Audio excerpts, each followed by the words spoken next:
Baik, masih bersama saya Gede Arsumadi dari Workshop Multimedia Stikom Bali. Nah, masih dalam lanjutan video mengenai navigasi objek dan viewport. Kali ini, lanjutannya kita akan membahas mengenai sistem unit dan grid pada Blender. Nah, jika kita melihat tampilan pada layar 3D view ini terdapat kotak-kotak ya. Jadi ada kotak-kotak di sini. Nah, ini istilahnya disebut sebagai grid ya. Nah, di sini kalau kita lihat seperti ini. Nah, ini grid ini dia ada pada sumbu Y dan sumbu X. Jadi yang merah dan hijau ini. Ya.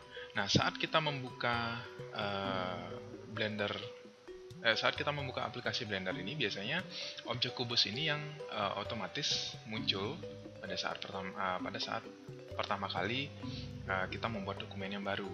Nah, di sini objek kubus ini mempunyai properti ya. Kita bisa melihatnya dengan menekan N. Jadi di sini muncul properti dari objek kubus ini.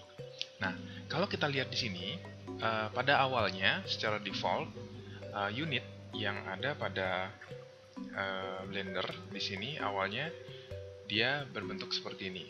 Ya, bisa dilihat 00, Y-nya 0,0, Z-nya 0,0, rotasinya dia 0 derajat terhadap sumbu X, Y, dan Z. Kemudian scale-nya nilainya 111 dan dimensinya ini X2, Y2, Z2.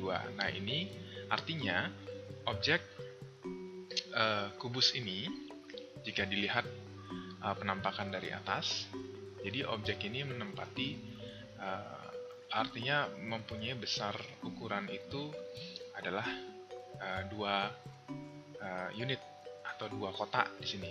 Jadi kalau kita lihat seperti ini ya, ini satu, ini dua. Nah, kalau kita lihat dari tampak atas, di ini, nah kita bisa lihat, kita bisa lihat di sini, ya, dia menempati ada dua kotak di sini, seperti itu. Nah, kalau dilihat dari jauh, menempati dua kotak. Nah, di sini unit bisa kita lihat pada tab scene pada tab scene ya. Nah, di sini di tab scene ada bagian units. Di bagian units ini kita klik metric. Jadi metric ini satuannya, kalau tadi satuannya kotak biasa. Nah, kalau dengan matrix di sini satuannya dalam bentuk meter. Ya, jadi kalau kita lihat di sini dimensi dari objek ini adalah 2 meter, X-nya, Y-nya 2 meter, Z-nya juga 2 meter. Nah, sedangkan untuk scale-nya masih 1. Nah, ini kita untuk melihat ukuran. Jadi sama seperti ukuran properti di objek 2 dimensi, dia mempunyai height ataupun width. Nah, kalau di sini dia mempunyai ukuran dalam bentuk X, Y, dan Z. Nah, seperti itu. Nah, jadi di sini dapat kita ketahui bahwa satu kotak grid ini mewakili 1 meter. Ya. Jadi ada dalam satu kotak ini ada 1 meter. Nah, kalau kita lihat berdasarkan tampak dari atas, top perspektif, ya, seperti ini, top ortho, ya, top ortho ini. Jadi dalam satu kotak ini adalah satuannya 1 meter, ya. Nah, kita misalnya pada bagian lokasi ya, saya ingin mengubahnya menjadi 1 meter. Jadi objek ini akan berpindah ke sisi kanan kita sejumlah 1 kotak. Kalau 2 meter, ya 2 kotak dia. Jadinya perpindahannya dihitung dari titik tengah ini. Sama misalnya seperti sumbu Y-nya, misalnya -1 ya, atau 2, jadi objeknya letaknya di sini. Ya. Nah, untuk rotasi juga ada 0 derajat. Nah, ini kita bisa putar seperti ini. Jadi dia terlihat unitnya. Kita kembali set ke 0. Seperti ini. Ya, jadi kita ketahui dalam satu kotak ini dia adalah 1 meter. Ya. Nah, jadi dari sini kita dapat mengkombinasikan dengan keyboard ya. Jadi kalau tadi kita melakukan editing dengan mengetik nilai yang terdapat pada location, rotation maupun scale. Nah, kita juga dapat secara singkat menggunakan navigasinya dengan menggunakan ngetik dengan keyboard. Jadi misalnya ini, saya ingin memindahkan objek ini ke arah sumbu X sejumlah 5. Misalnya, jadi saya tekan G, kemudian X 5. Nah, jadi objek ini berpindah sejumlah 5 kotak. 1, 2, 3, 4, 5. Nah, begitu pula misalnya G, Y 2. Dia akan berpindah 2 kotak ke atas. Kemudian G,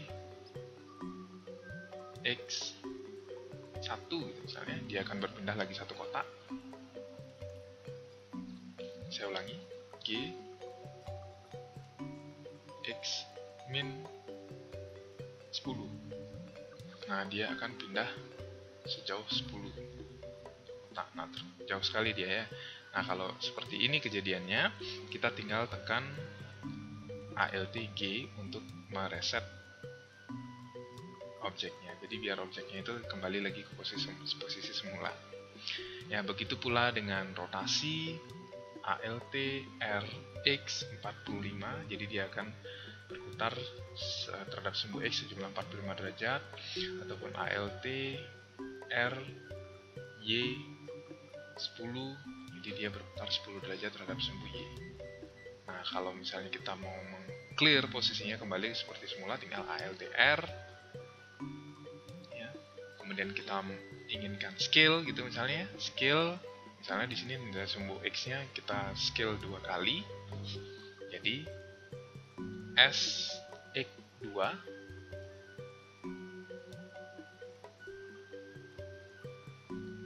saya coba ulangi, S X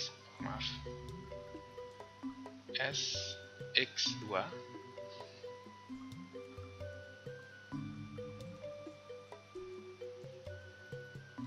S terhadap sumbu X nilainya 2. Nah, seperti ini ya. Kalau S terhadap sumbu Y 5, nah dia bentuk objeknya akan seperti ini ya. Kalau kita reset lagi, tinggal di Alt S, kembali dia ke bentuk semula ya. Nah, selanjutnya kita akan melihat pada grid display. Baik, selanjutnya untuk memperlihatkan grid display ini, jadi kotak-kotak ini ya, kita dapat melihatnya dengan menggunakan shortcut N. Jadi kemudian kita pilih display. Nah, bagian display ini terdapat lines 16 ini maksudnya dalam kotak ini terdapat 16 dalam sebuah grid yang banyak ini dia terdapat ada 16 garis. Nah, coba kita kurangi. Misalnya di sini ada 5 garis ini maksudnya adalah yang ini ya. Ini garis 1, 2, 3, 4, 5. Nah, seandainya di sini kita mau memasukkan nilainya 10, jadi dalam grid ini terdapat 10 baris. Seperti itu. Jadi kalau kita lihat di sini ya, dia akan seperti itu nilainya. Nah, untuk subdivision ini adalah perpotongan yang ada di dalam garis tersebut. Seandainya saya coba cek di top ortho ya. Nah, di sini dalam satu kotak ini dia terdapat 10 garis. Jadi subdivision ini istilahnya pembagian dalam satu unit ini terdapat berapa potongan. Jadi seperti itu kira-kira ya. Inilah akhir dari video mengenai unit dan grid. Terima kasih.